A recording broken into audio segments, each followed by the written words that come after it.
Greetings and salutations.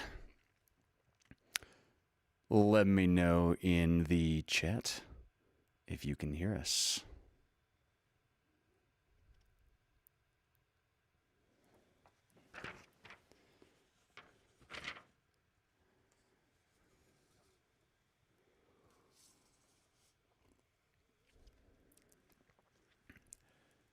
Good, I see something.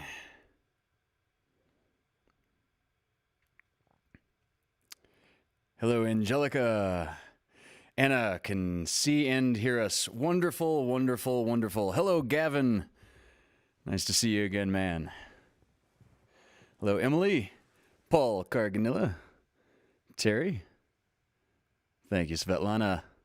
Hello, Dari. Oh, good. Robin Hood is here. Yes, that is her real name. Hello, Michelle Vanderpool.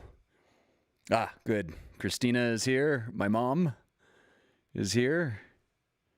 Melissa Catano. Hello, Amanda Benjamin. Lovely show you did last night, by the way. Hello, Diana Nicole. Celia Day. Hello, hello, hello. And a little late coming in, so there are a bunch of folks that I missed at the beginning of the chat. Hello, Mark. Mark W. is joining us, I believe, for the first time. Meg Sampson. Hello. Claire Bear. Don Emery. Patty Pinkstaff. Wonderful. So we're just going to dive right in. I'm going to do one poem as people are joining us.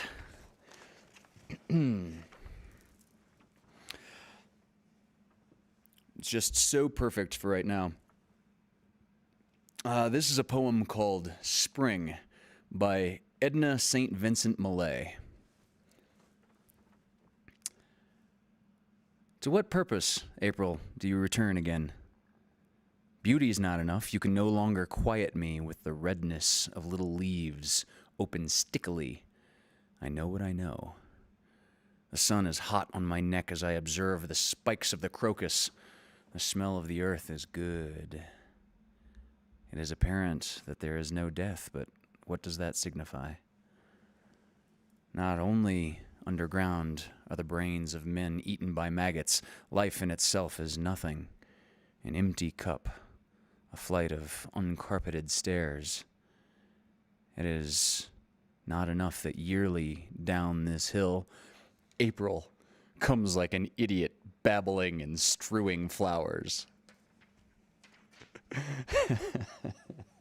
love this one. Yeah, I love that one. So, we're going to do one short story this evening that will take the body of time. And this story is not in the public domain. It will be in a few more years. This is by the classic master of science fiction, Isaac Asimov. Most anything that we know or think of in terms of robots or androids came from Isaac Asimov. A lot of the stuff of Star Trek The Next Generation was based off of Isaac Asimov.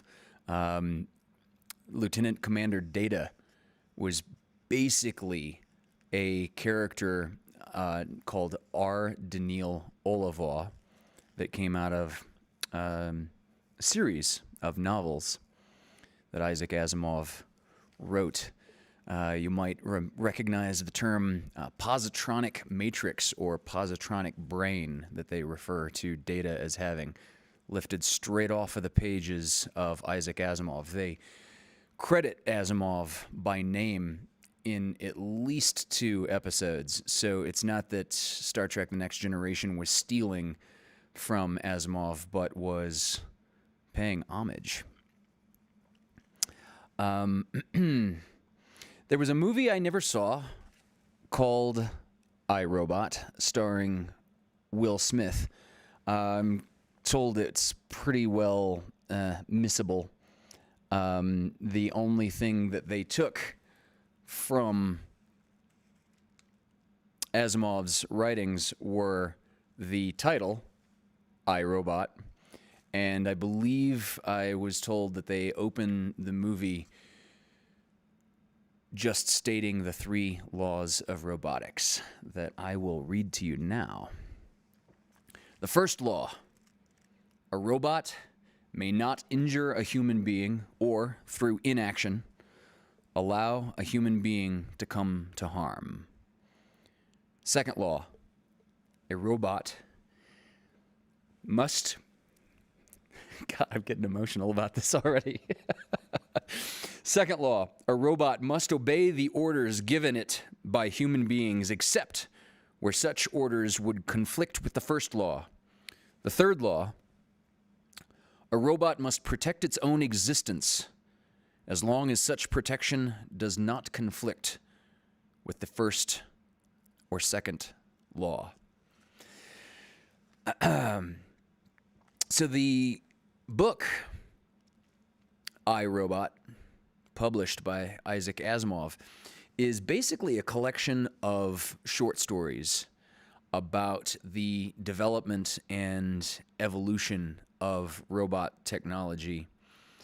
And it's science fiction. It's not a historical documentation, of course. Like any good science fiction, all of it is a commentary on society, modern society, and the basic human condition. In the 70s, science fiction saw the movies Planet of the Apes. And if you watch those with fresh eyes, they were a thinly veiled commentary on racism, particularly in the United States. And so you had the different species of apes having different hierarchical positions, and the differences between the apes in those movies and humans. Again, it was all about racism. Well, largely so is the story that I'm about to read. However, it's more about the racism of a different time, when we still had slavery within a couple generations previous. So it was almost still in living memory. I'm not even sure if racism was a word yet. It was the early days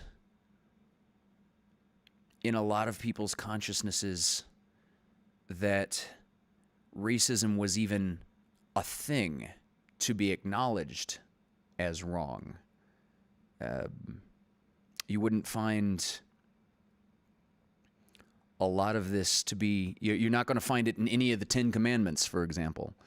It was kind of a new idea that you're not exactly going to pull from the pages of the Bible. It's a form of ethics, form of morality that had to evolve and become discovered and realized. So you'll see that a lot of what motivated Isaac Asimov's pen to move in the 40s and in the 50s was envisioning a day that robots became functioning members of society, but there would be a prejudice against those members of society, a fear. Science fiction, early science fiction, usually depicted robots as something of a Frankenstein complex, where they become self-aware and then there's some sort of robot uprising. much like Skynet and the Terminator series that followed 50 some odd years later. Hey, Victor. Yeah, I've seen Love, Death, and Robots, and it is brilliant. Actually, a good friend of mine is one of the main characters in one of the episodes of Love, Death, and Robots. It's pretty amazing. So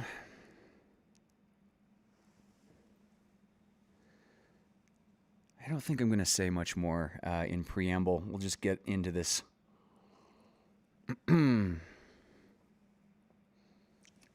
Except to say that I, Robot is one of my favorite books of all time. And tonight's short story is the first short story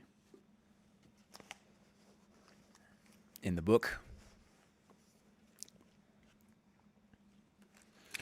God, I'm getting all emotional about it again. I haven't even read the first sentence yet. A lot of the short stories in iRobot were published as freestanding short stories before iRobot was edited together as a collection following a common narrative. So, with that, published in 1940, this story is called Robbie by Isaac Asimov. 98, 99, 100. Gloria withdrew her chubby little forearm from before her eyes and stood for a moment, wrinkling her nose and blinking in the sunlight. Then, trying to watch in all directions at once, she withdrew a few cautious steps from the tree against which she had been leaning. She craned her neck to investigate the possibilities of a clump of bushes to the right, and then withdrew further to obtain a better angle for viewing its dark recesses. The quiet was profound, except for the incessant buzzing of insects and the occasional chirrup of some hardy bird braving the midday sun. Gloria pouted. "I bet he went inside the house, and I told him 1,000,000 times, that's not fair." With tiny lips pressed together tightly and a severe frown crinkling her forehead, she moved determinedly toward the 2-story building, up past the driveway. Too late. She heard the rustling sound behind her, followed by the distinctive and rhythmic clumping of Robbie's metal feet. She whirled about to see her triumphing companion emerge from hiding and make for the home tree at full speed. Gloria shrieked in dismay. "Wait, Robbie! That wasn't fair, Robbie! You promised you wouldn't run until I found you!" Her little feet could make no headway at all against Robbie's giant strides. Then, within 10 feet of the goal, Robbie's pace slowed suddenly to the merest of crawls, and Gloria, with one final burst of wild speed, dashed pantingly past him to touch the welcome bark of the home tree first. Gleefully, she turned on the faithful Robbie, and with the basest of ingratitude, rewarded him for his sacrifice by taunting him cruelly for a lack of running ability. "Robbie can't run," she shouted at the top of her 8-year-old little voice. "I can beat him any day. I can beat him any day," she chanted the words in a shrill rhythm. Robbie didn't answer, of course, not in words. He pantomimed running instead, inching away until Gloria found herself running after him as he dodged her narrowly, forcing her to veer in helpless little circles, little arms outstretched and fanning in the air. "Robbie!" she squealed. "Stand still!" And the laughter was forced out of her in breathless jerks, until he turned suddenly and caught her up, whirling her around. so that for her the world fell away for a moment with a blue emptiness beneath and green trees stretching hungrily downward toward the void. Then she was down in the grass again, leaning against Robbie's leg and holding a hard metal finger.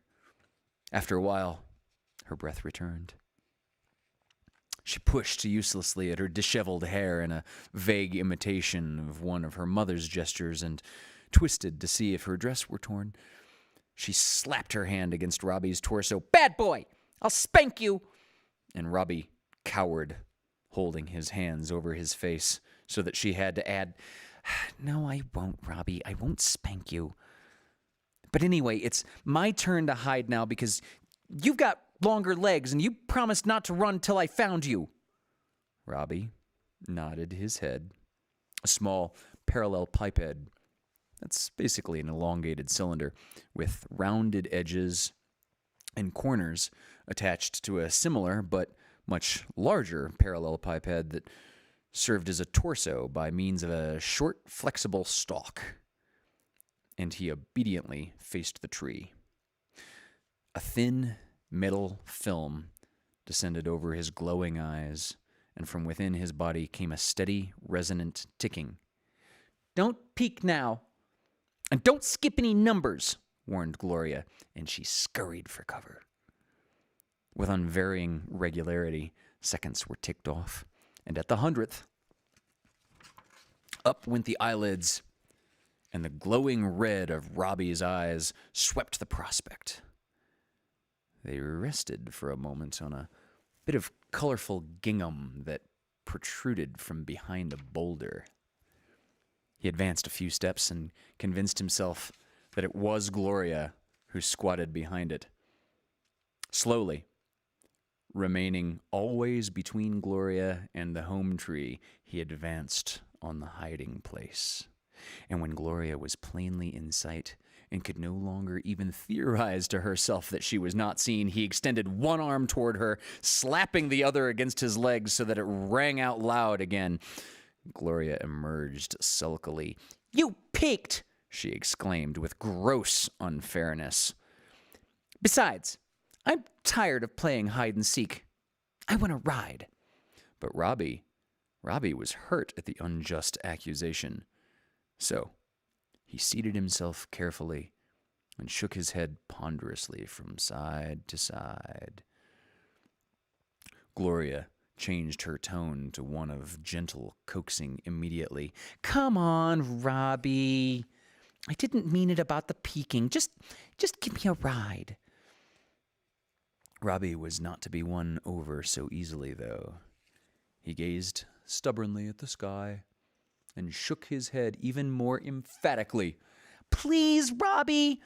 Please give me a ride." She encircled his neck with rosy arms and hugged tightly. Then, changing moods in a moment, she moved away. "If you don't, I'm going to cry." Her face twisted appallingly in preparation. Hard-hearted Robbie paid scant attention to this dreadful possibility and shook his head a third time. Gloria found it necessary to play her trump card. "If you don't," she exclaimed warmly, "I won't tell you any more stories. That's all. Not one." Robbie gave in immediately and unconditionally before this ultimatum, nodding his head vigorously until the metal of his neck hummed. Carefully, he raised the little girl and placed her on his broad, flat shoulders. Gloria's threatened tears vanished immediately, and she crowed with delight. Robbie's metal skin, kept at a constant temperature of 70 by the high resistance coils within, felt nice and comfortable, while the beautifully loud sound her heels made as they bumped rhythmically against her chest was enchanting. "You're an air coaster, Robbie. You're a big silver air coaster. Hold out your arms straight. You've got to, Robbie. You're going to be an air coaster." The logic was irrefutable. Robbie's arms were wings, catching the air currents, and he was a silver air coaster. Gloria twisted the robot's head and leans to the right. He banked sharply. Gloria equipped the coaster with a motor that went brrr, then with weapons that went powie, powie, and pirates were giving chase, and the ship's blasters were coming into play. The pirates dropped in a steady rain. "Got another one! 2 more!" she cried. Then, "Faster, men!" Gloria said pompously. "We're running out of ammunition!" She aimed over her shoulder with undaunted courage. And Robbie was a blunt-nosed spaceship coming through the void at maximum acceleration. Clear across the field, he sped to the patch of tall grass on the other side, where he stopped with a suddenness that evoked a shriek from his flushed rider, then tumbled her onto the soft green carpet.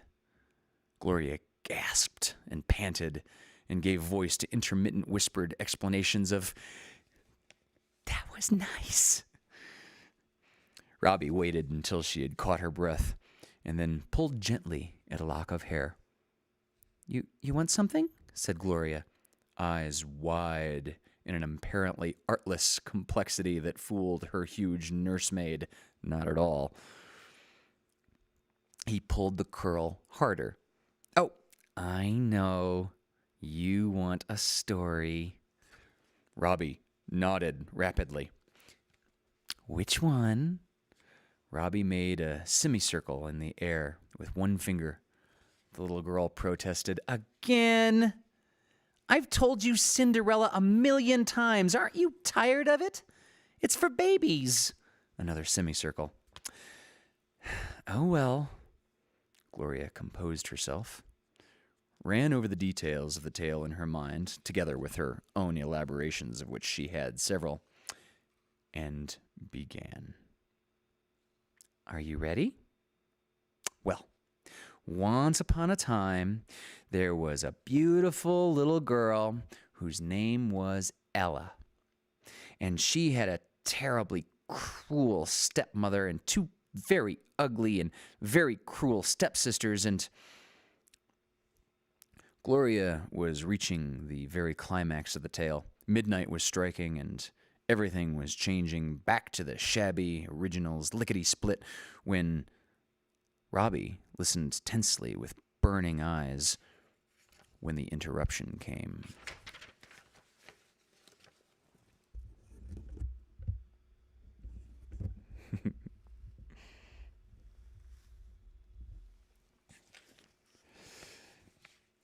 "Gloria!"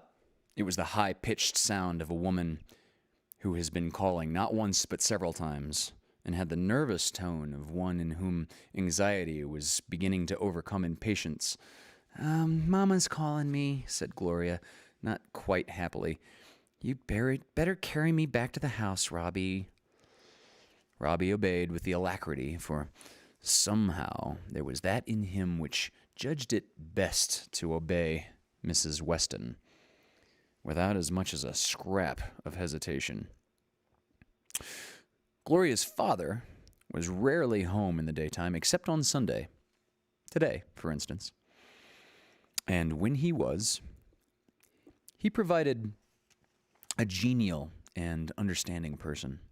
Gloria's mother, however, was a source of uneasiness to Robbie, and there was always the impulse to sneak away from her sight. Mrs. Weston caught sight of them the minute they rose above the masking tufts of long grass and retired inside the house to wait. "I've shouted myself hoarse, Gloria," she said severely. "Where were you?" I was with Robbie," quavered Gloria. I was telling him Cinderella, and I forgot it was dinner time."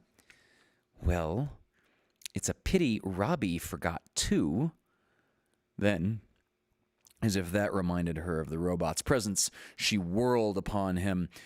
"You may go, Robbie. She doesn't need you now." Then added brutally, "And don't come back until I call you." Robbie turned to go, but hesitated as Gloria called out in his defense. "Wait, Mama. You gotta let him stay. I didn't finish Cinderella for him.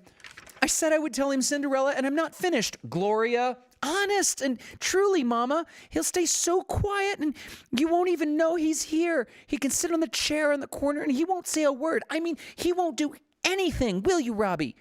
Robbie, appealed to, nodded his massive head up and down once. Gloria, if you don't stop this at once, you shan't see Robbie for a whole week. The girl's eyes fell. All right, but Cinderella is his favorite story, and I didn't finish it, and he likes it so much.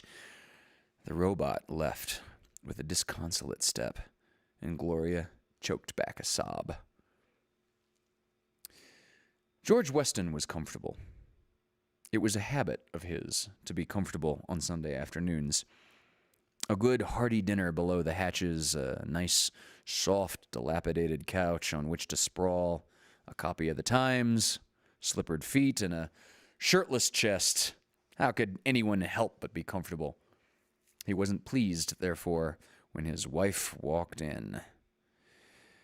After 10 years of married life, he still was so unutterably foolish as to love her, and there was no question that he was always glad to see her.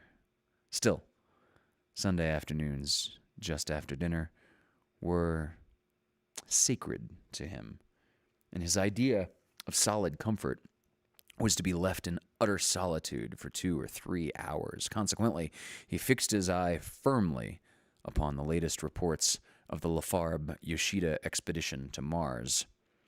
This one was to take off from the lunar base and might actually succeed. So he pretended she wasn't there. Mrs. Weston waited patiently for 2 minutes, then impatiently for 2 more. Finally broke the silence. George! George, I say, will you put down that paper and look at me? The paper rustled to the floor, and Weston turned a weary face toward his wife. What is it, dear? You know what it is, George. It's Gloria and that terrible machine. What terrible machine? Now, don't pretend you don't know what I'm talking about. It's that robot Gloria calls Robbie. He doesn't leave her for a moment. Well, why should he? He's not supposed to. And he certainly isn't a terrible machine. He's the best darn robot money can buy, and I'm damn sure he set me back half a year's income. He's worth it, though. Darn sight cleverer than half my office staff. Made a move to pick up the paper again, but his wife was quicker and snatched it away. You listen to me, George. I won't have my daughter entrusted to a machine, and I don't care how clever it is. It has no soul. No one knows what it might be thinking. A child just isn't made to be guarded by a thing of metal. Weston frowned. When did you decide this? He's been with Gloria 2 years now, and I haven't seen you worry till now. It was different at first. It was a novelty. It took a load off me, and, well, it was the fashionable thing to do. But now I don't know. The neighbors... Well, what have the neighbors got to do with it? Now look, a robot is infinitely more to be trusted than a human nursemaid. Robbie was constructed for only one purpose, really, to be the companion of a little child. His entire mentality has been created for exactly that purpose. He just can't help being faithful and loving and kind. He's a machine made to be exactly that. That's more than you can say for humans. But something might go wrong. Some... Miss Weston was a bit hazy about the insides of a robot.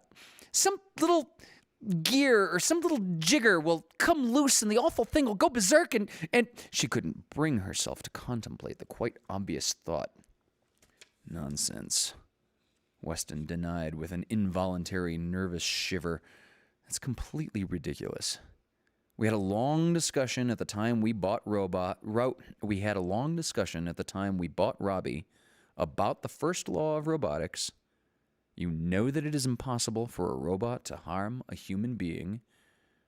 Long before enough can go wrong to alter that first law, a robot would be completely inoperable. It's a mathematical impossibility.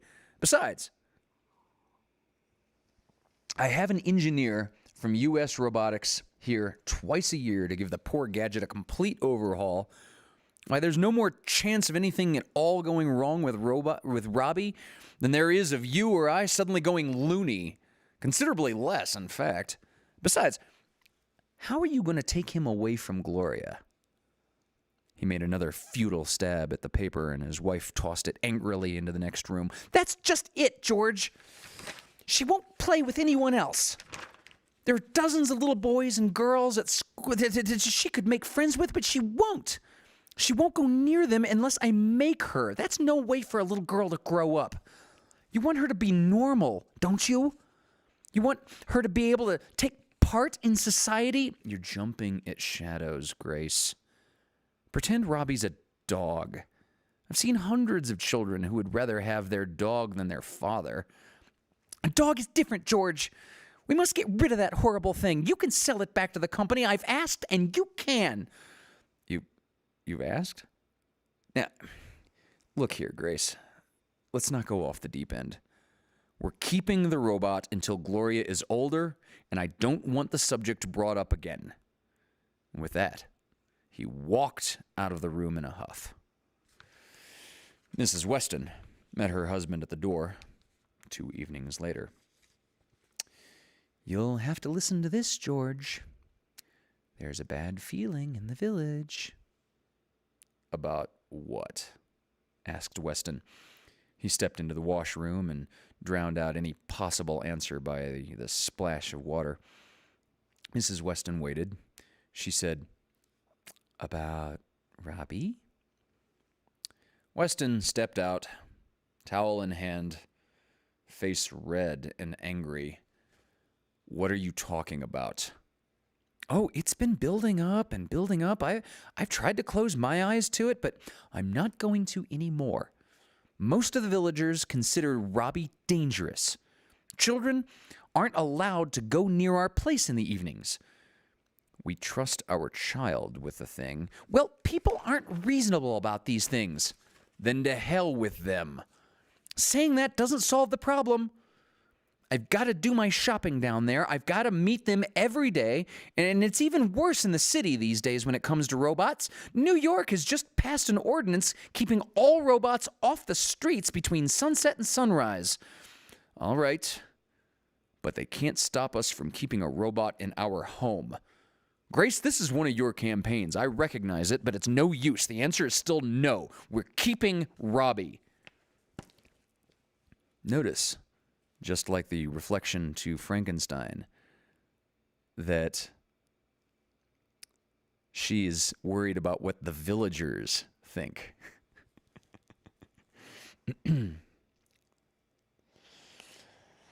And yet, George loved his wife. And what was worse, his wife knew it. George Weston, after all, was only a man. Poor thing. And his wife made full use of every device which a clumsier and more scrupulous sex has learned with reason and futility to fear.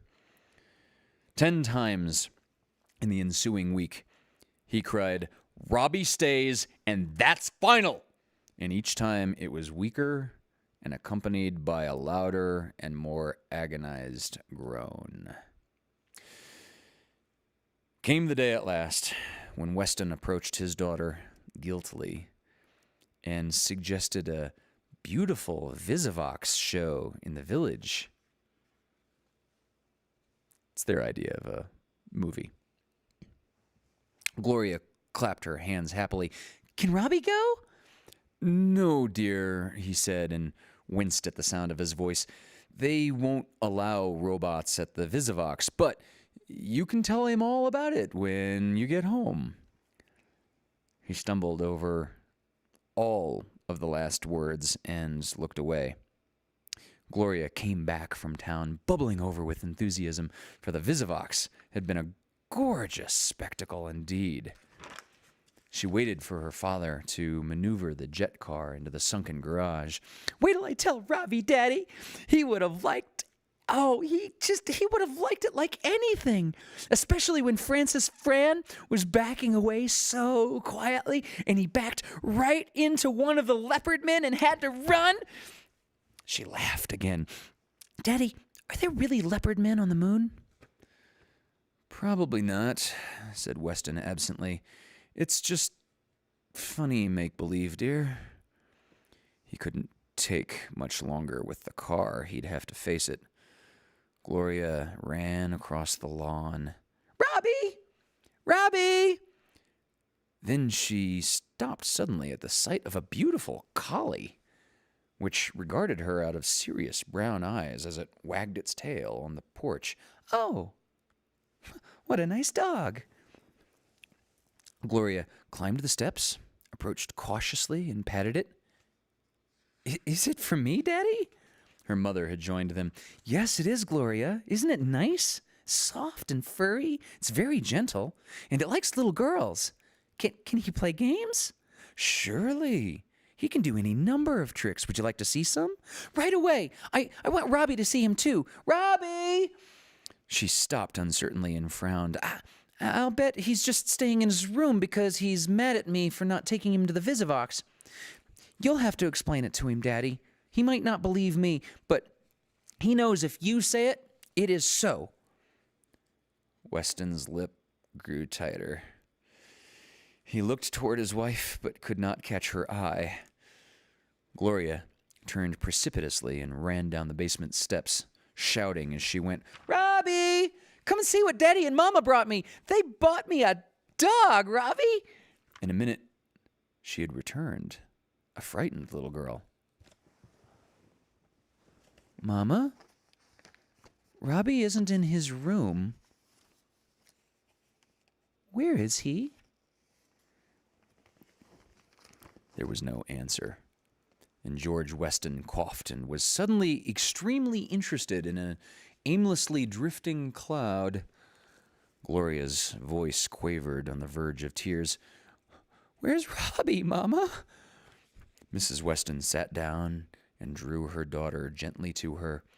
Don't feel bad, Gloria. Robbie has gone away, I think. Gone away? Where? Where's he gone away, Mama? No one knows, darling. He just walked away. We looked and we've looked and we've looked for him, but we can't find him. You mean he'll never come back again? Her eyes were round with horror. We may find him soon. We'll keep looking for him. And meanwhile, you can play with your nice new doggie. Look at him. His name is Lightning, and he can... But Gloria's eyelids had overflooded. I don't want the nasty dog. I want Robbie. I want you to find me Robbie. Her feelings became too deep for words, and she spluttered into a shrill wail. Mrs. Weston glanced at her husband for help, but he merely shuffled his feet morosely and did not withdraw his ardent stare from the heavens. So she bent to the task of consolation. Why do you cry, Gloria? Robbie was only a machine. Just a nasty old machine. He wasn't even alive at all. He was not no machine, screamed Gloria fiercely and ungrammatically.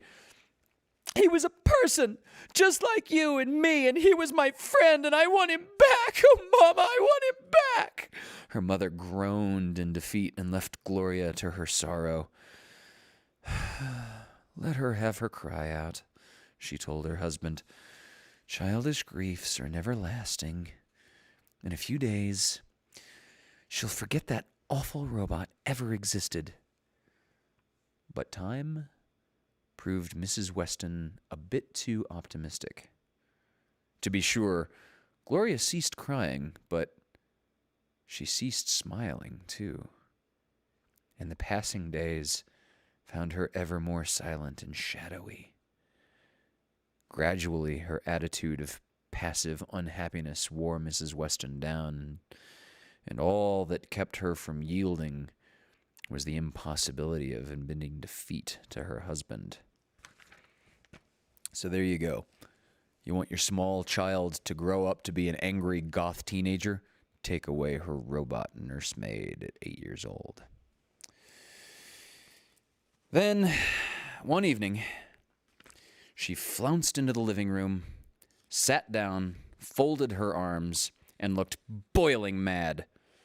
Her husband stretched his neck in order to see over his newspaper. "What now, Grace?" "It's that child, George. I had to send back the dog today. Gloria positively couldn't stand the sight of him," she said. "She's driving me into a nervous breakdown." Weston laid down the paper, and a hopeful gleam entered his eye. Maybe we ought to get Robbie back. It might be done, you know. I can get in touch with... "No," she replied grimly. "I won't hear of it. We're not giving up that easily. My child shall not be brought up by a robot if it takes years to break her of it." Weston picked up his paper again with a disappointed air. "A year of this will have me prematurely gray." "You're a big help, George," was the frigid answer. "What Gloria needs is a change of environment. Of course she can't forget Robbie here. How can she when every tree and rock reminds her of him? It really is the silliest situation I've ever heard of. Imagine a child pining away for the loss of a robot." Well, stick to the point. What's the change of environment you're planning? "We're going to take her to New York." The city? You want to take her to New York City in August? You know what New York is like in August? It's unbearable.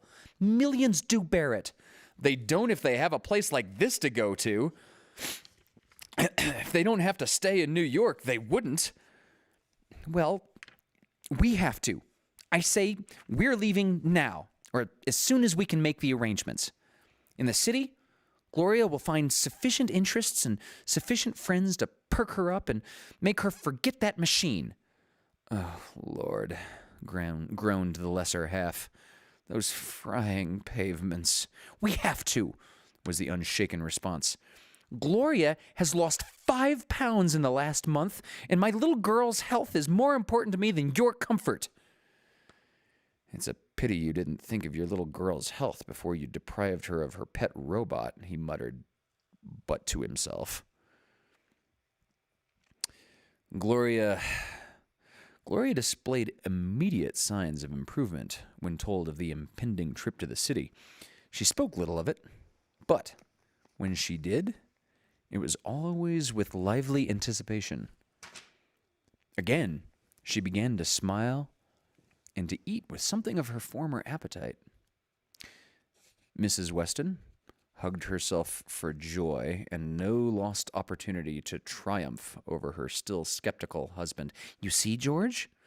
She helps with the packing like a little angel, and she chatters away as if she hadn't a care in the world. It's just as I told you.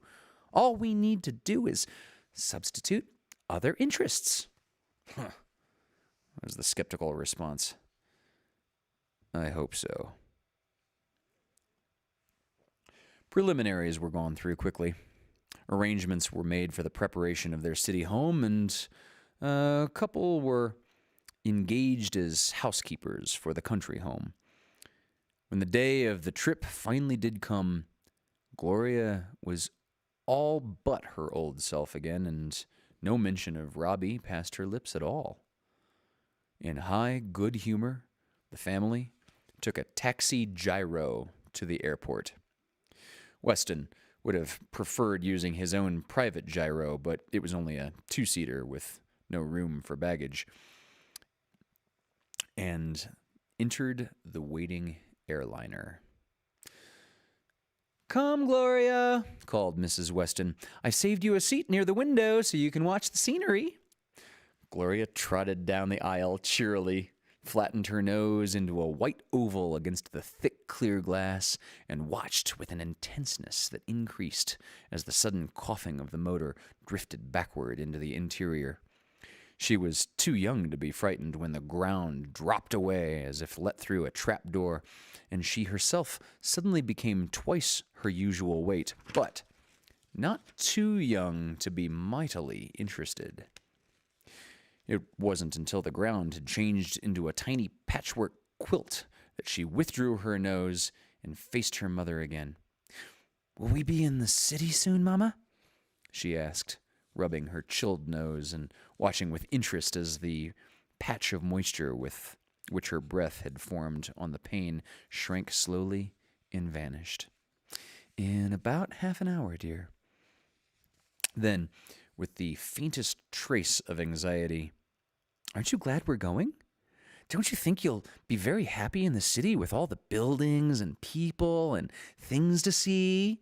We'll go to the Visivox every day and see shows, and we'll go to the circus and the beach and—" "Yes, Mama," was Gloria's rejoinder. The liner passed over a bank of clouds at the moment, and Gloria was instantly absorbed in the unusual spectacle of clouds underneath one. Then they were over clear sky again, and she turned to her mother with a sudden mysterious air of secret knowledge. "I know why we're going to the city, Mama." "Oh, do you?" Mrs. Weston was puzzled. "Why, dear?" "You didn't tell me because you wanted it to be a surprise, but I know." For a moment, she was lost in admiration at her own acute penetration, and then she laughed gaily. "We're going to New York so that we can find Robbie, aren't we? With detectives." The statement caught George Weston in the middle of a drink of water with disastrous results. There was a sort of strangled gasp, a geyser of water, and then a bout of choking coughs. When all was over, he stood there, a red-faced, water-drenched, and very, very annoyed person. Mrs. Weston maintained her composure, but when Gloria repeated her question in a more anxious tone of voice, she found her temper rather bent. "Maybe," she retorted tartly. "Now, sit and be still, for heaven's sake."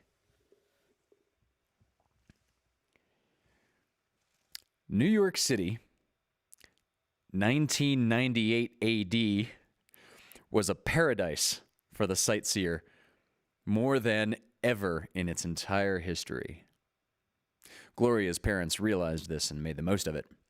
On direct orders from his wife, George Weston arranged to have his business take care of itself for a month or so in order to be free to spend the time in what he termed dissipating Gloria to the verge of ruin. Like everything else Weston did, this was gone about in an efficient, thorough, and businesslike way. Before the month had passed, nothing that could be done had not been done. She was taken to the top of the half-mile-tall Roosevelt building to gaze down in awe upon the jagged panorama of rooftops that blended far off in the fields of Long Island and the flatlands of New Jersey. They visited the zoos where Gloria stared in delicious fright at the real live lion. She was rather disappointed that the keepers fed him raw steaks instead of human beings, as she had expected, and asked insistently and peremptorily to see the whale. The various museums came in for their share of attention, together with the parks and the beaches and the aquarium. She was then taken halfway up the Hudson in an excursion steamer fitted out in the archaism of the roaring mad-20s. She traveled into the stratosphere on an exhibition trip where the sky turned deep purple and the stars came out, and the misty earth below looked like a huge concave bowl. Down under the waters of the Long Island Sound, she was taken in a glass-walled sub-sea vessel, where, in a green and wavering world, quaint and curious sea things ogled her and wiggled suddenly away. On a more prosaic level, Mrs. Weston took her to the department stores where she could revel in another type of fairyland. In fact, when the month had nearly spent, the Westons were convinced that everything conceivable had been done to take Gloria's mind once and for all off the departed Robbie, but they were not quite sure they had succeeded. The fact remained that wherever Gloria went, she displayed the most absorbed and concentrated interest in such robots as happened to be present. No matter how exciting the spectacle before her, nor how novel to her girlish eyes, she turned away instantly if the corner of her eye caught a glimpse of metallic movements. Mrs. Weston went out of her way to keep Gloria away from all robots. And the matter was finally climaxed in the episode at the Museum of Science and Industry. Whew, I love this part. The museum had announced a special children's program in which exhibits of scientific witchery scaled down to the child's mind were to be shown. The Westons, of course, placed it upon their list of absolutely.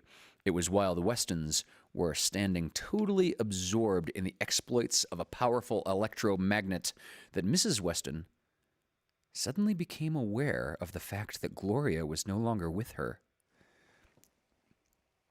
Initial panic gave way to calm decision, and, enlisting the aid of 3 attendants, a careful search was begun.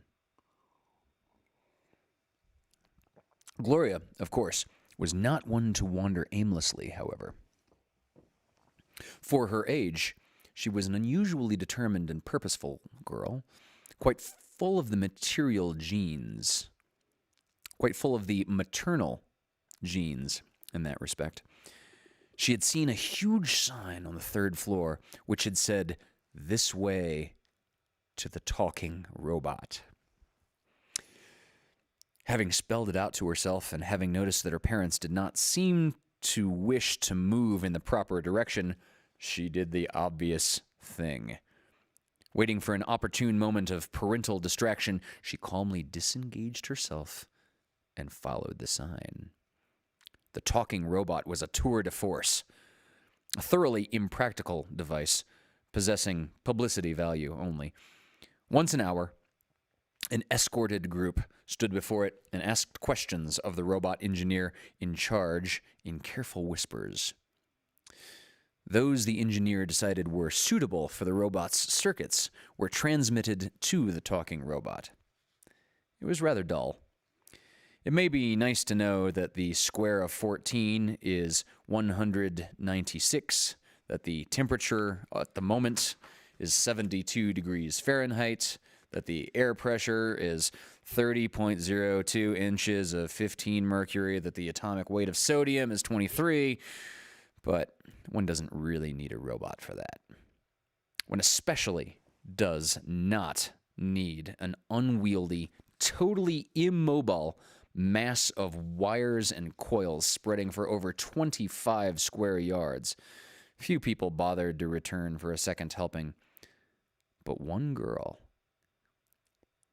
in her middle teens sat quietly on a bench, waiting for a third. She was the only one in the room when Gloria entered.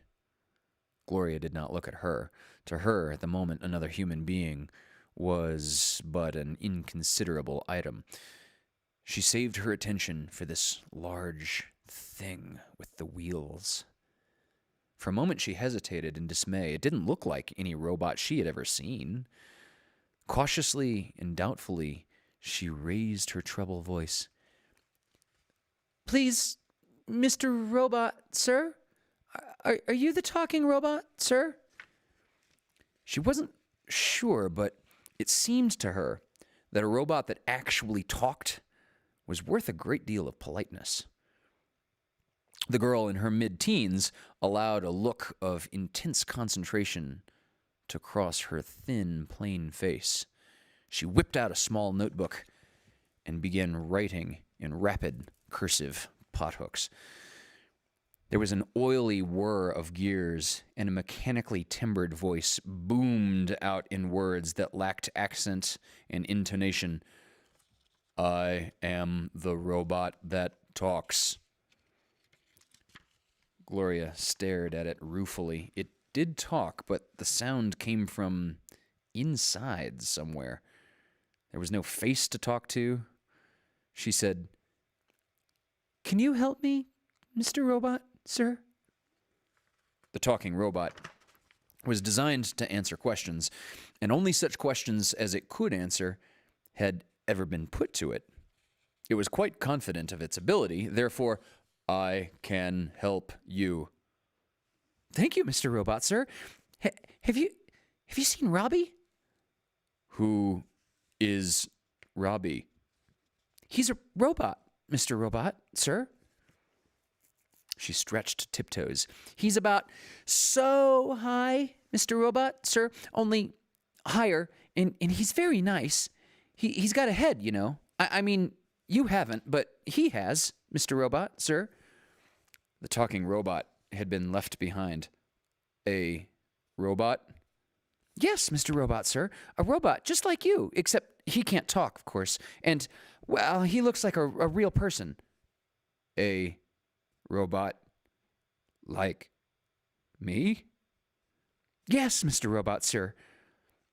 To which the talking robot's only response was an erratic splutter and occasional incoherent sound. The radical generalization offered it, i.e., its existence, not as a particular object, but as a member of a general group, was too much for it. Loyally, it tried to encompass the concept, and half a dozen coils burnt out. Little warning signals were buzzing. The girl in her mid-teens left at that point. She had enough for her Physics 1 paper on practical aspects of robotics. This paper was Susan Calvin's first of many papers on the subject.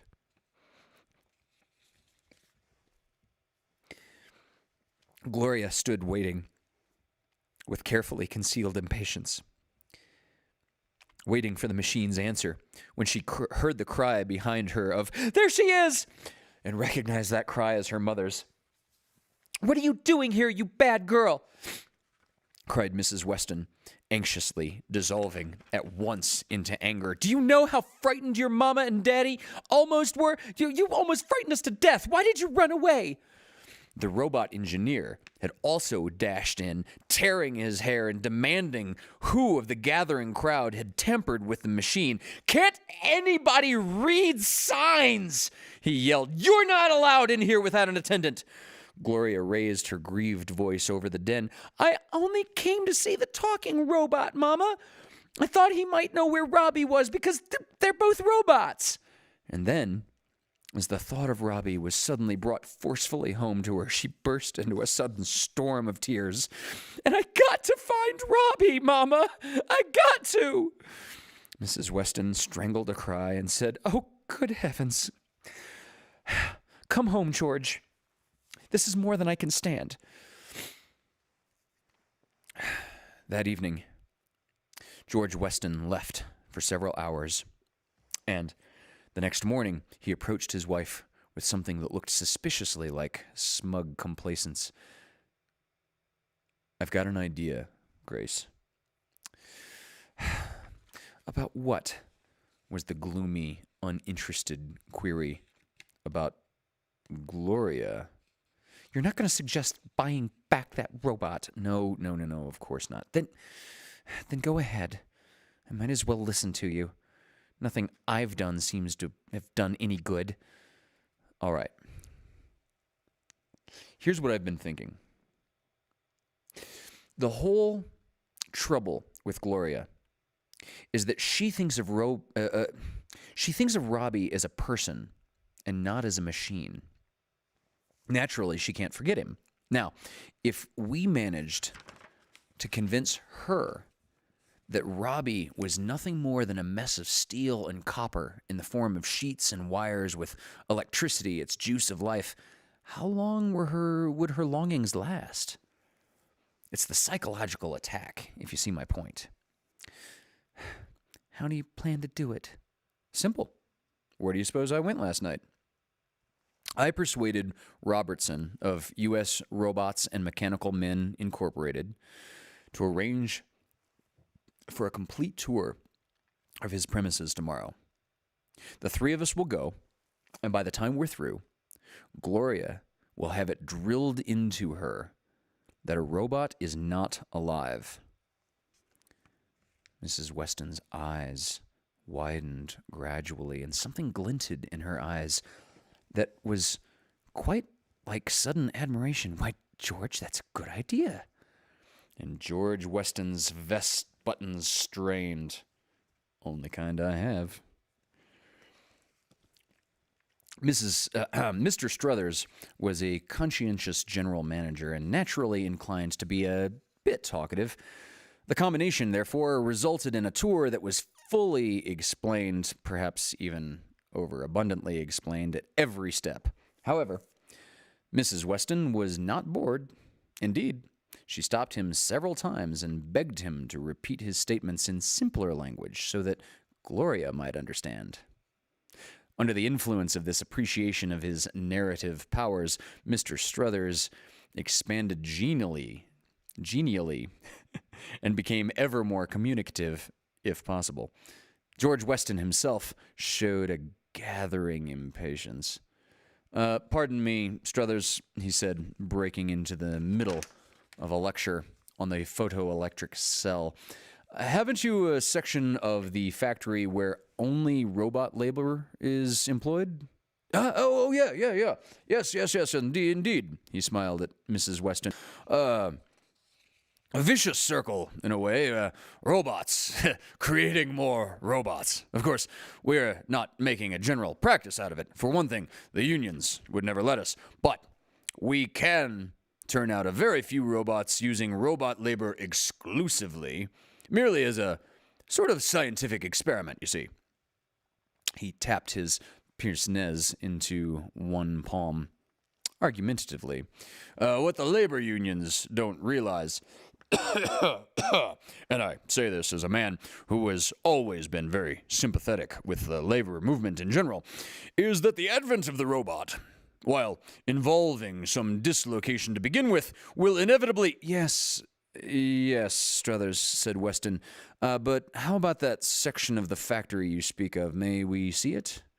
It would be very interesting, I'm sure. Yes, Mr. Struthers replaced his pince-nez in one convulsive movement and gave vent to a soft cough of discomfiture.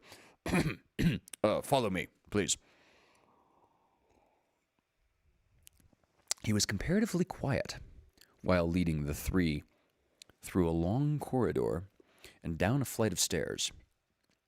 Then, when they had entered a large, well-lit room that buzzed with metallic activity, the sluices opened and the flood of explanation poured forth again. There you are, he said with pride in his voice. Robots only. 5 men act as overseers, and they don't even stay in this room. In 5 years, that is, since we began this project, not a single accident has occurred. Of course, the robots here assembled are comparatively simple, but... The general manager's voice had long died to a rather soothing murmur in Gloria's ears. The whole trip seemed rather dull and pointless to her, though there were many robots in sight. Unfortunately, none were even remotely like Robbie, though, and she surveyed them with open contempt. In this room, there weren't any people at all, she noticed. Then, her eyes fell upon 6 or 7 robots busily engaged at a round table halfway across the room. They widened in incredulous surprise. It was a big room. She couldn't see for sure, but one of the robots looked like... It was Robbie! Her shriek pierced the air, and one of the robots about the table faltered and dropped the tool he was holding. Gloria went almost mad with joy. Squeezing through the railing, before either parent could stop her, she dropped lightly onto the floor a few feet below and ran towards her Robbie, arms waving and hair flying. And the three horrified adults, as they stood frozen in their tracks, saw what the little girl did not see: a huge lumbering tractor bearing blindly down its appointed track. It took split seconds for Weston to come to his senses, and those split seconds meant everything, for Gloria could not be overtaken. Although Weston vaulted the railing in a wild attempt, it was obviously hopeless. Mr. Struthers signaled wildly to the overseers to stop the tractor, but the overseers were only human, and it took time to act. It was only Robbie that acted immediately and with precision. With metal legs eating up the space between himself and his little mistress, he charged down from the opposite direction. Everything then happened at once. With one sweep of an arm, Robbie snatched up Gloria, slackening his speed not one iota, and consequently knocking every breath of air out of her. Western, not quite comprehending all that was happening, felt rather than saw Robbie brush past him and came to a sudden, bewildering halt. The tractor intersected Gloria's path half a second after Robbie had rolled on another 10 feet farther and came to a grinding, long, drawn-out stop. Gloria regained her breath, submitted to a series of passionate hugs on the part of both her parents, and turned eagerly toward Robbie. As far as she was concerned, nothing had happened except that she had found her friend. But Mrs. Weston's expression had changed from one of relief to one of dark suspicion. She turned to her husband, and despite her disheveled and undignified appearance, managed to look quite formidable. "You engineered this, didn't you?" George Weston swabbed at a hot forehead with his handkerchief. His hand was unsteady, and his lips could curve only into a tremulous and exceedingly weak smile. Mrs. Weston pursued the thought. "Robbie wasn't designed for engineering or construction work. He couldn't have been any use to them. You had him placed there deliberately so that Gloria would find him. You know that you did." "Well, I did," said Weston. "But Grace, how was I to know the reunion would be so violent? And Robbie has saved her life. You'll have to admit that. You can't send him away again." Grace Weston considered. She turned toward Gloria, and Robbie watched them abstractedly for a moment. Gloria had a grip about the robot's neck that would have asphyxiated any creature but one of metal, and was prattling nonsense in a half-hysterical frenzy. Robbie's chrome steel arms, capable of bending a bar of steel 2 inches in diameter into a pretzel, wound about the little girl gently and lovingly, and his eyes glowed a deep, deep red. "Well," said Mrs. Weston at last, "I guess he can stay with us till he rusts."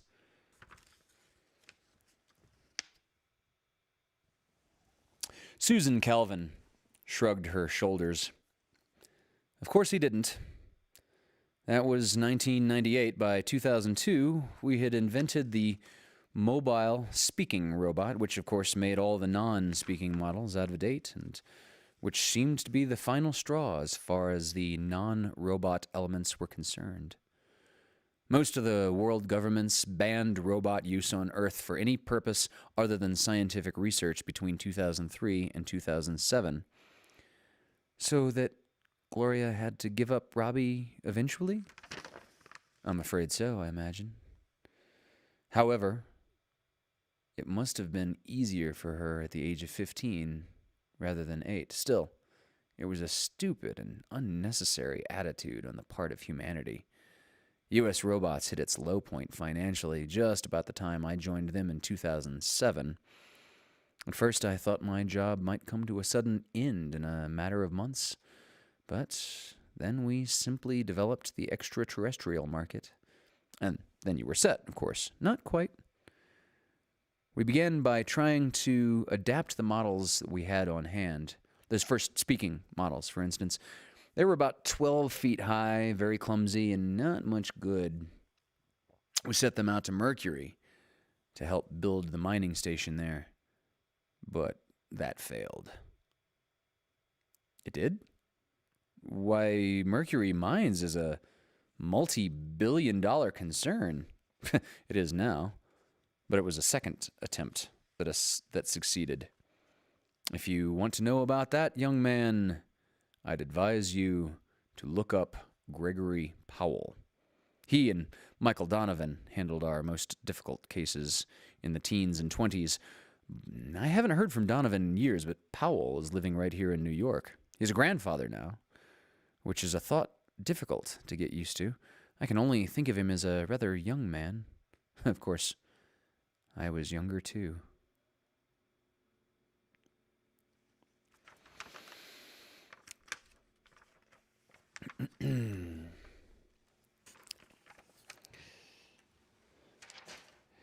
So,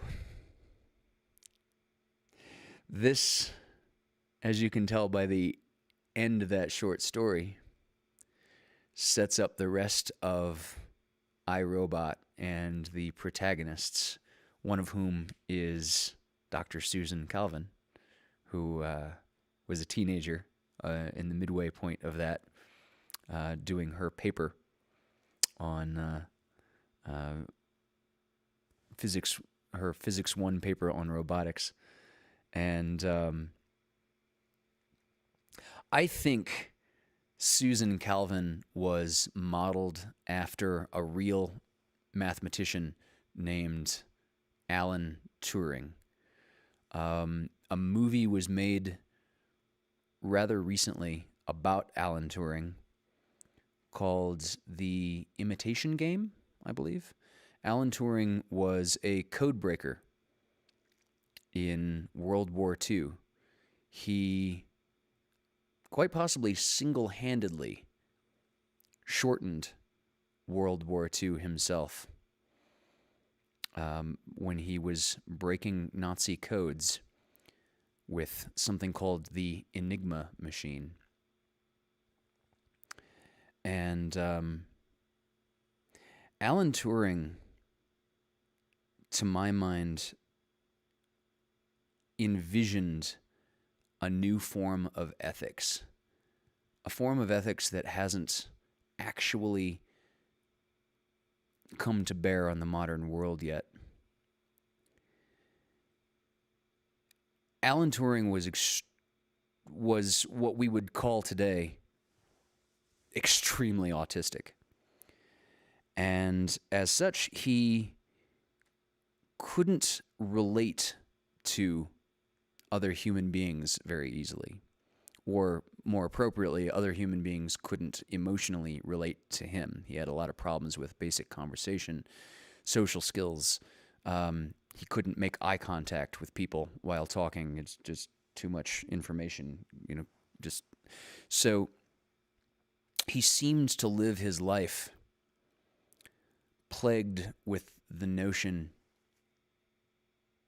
that when someone else spoke to him, they spoke to him as though he were an automaton, that there was no one home, if you will, that there was not really a person behind his own eyes. And to make it even worse, Alan Turing was gay in a time where in Great Britain this was illegal. And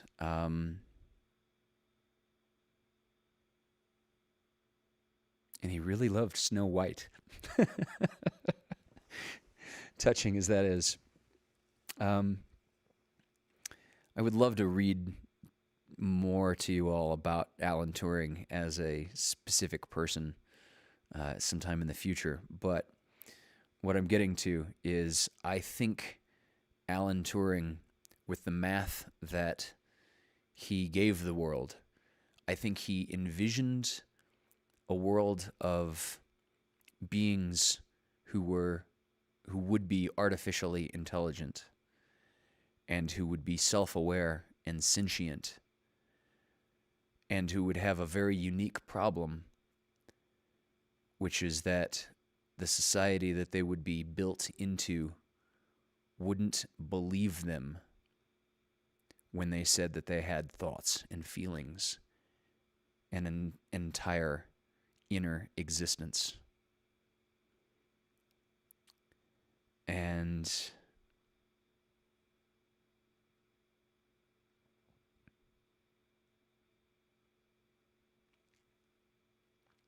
he died very unfortunately and extremely tragically.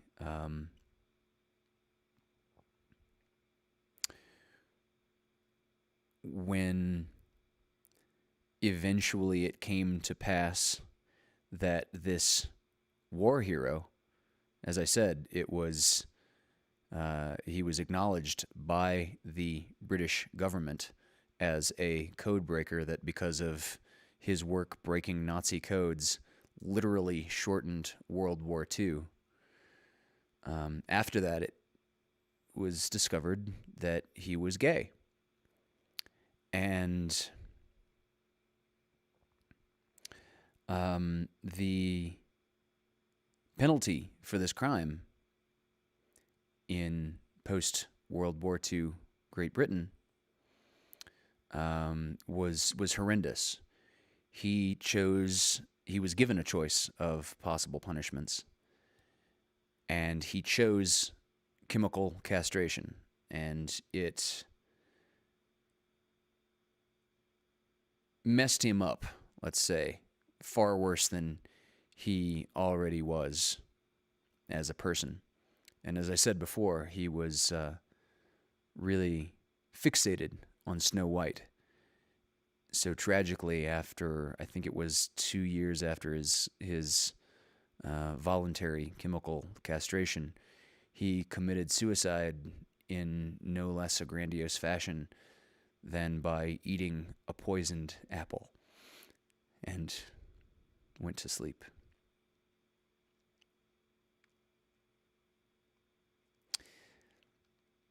But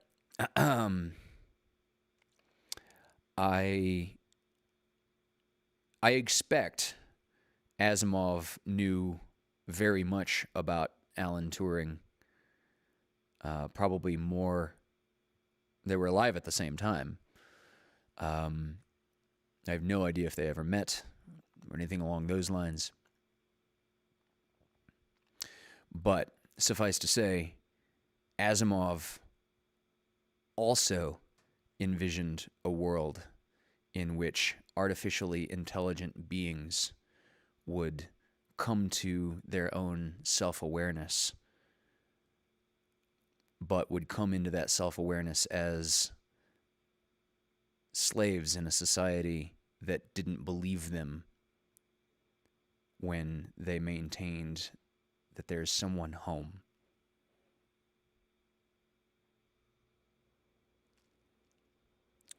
So that story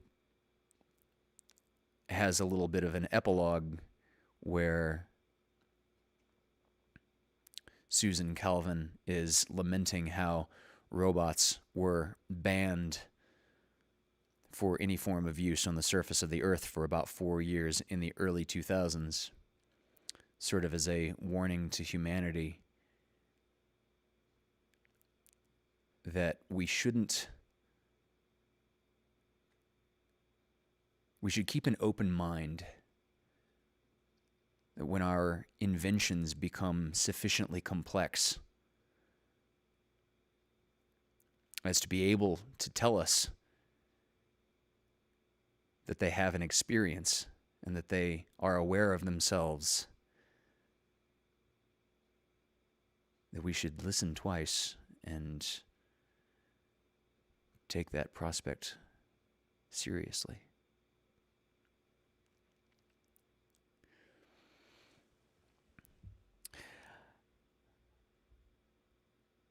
I will now leave you in a very peaceful place with a sleeping cat and a roaring fire to say goodnight to each other. Thank you very much for listening, and I will see you this coming Thursday for Lovecast 52. This Thursday will be the sort of the New Year's Eve of Lovecasts as we round out 1 year. Thank you all.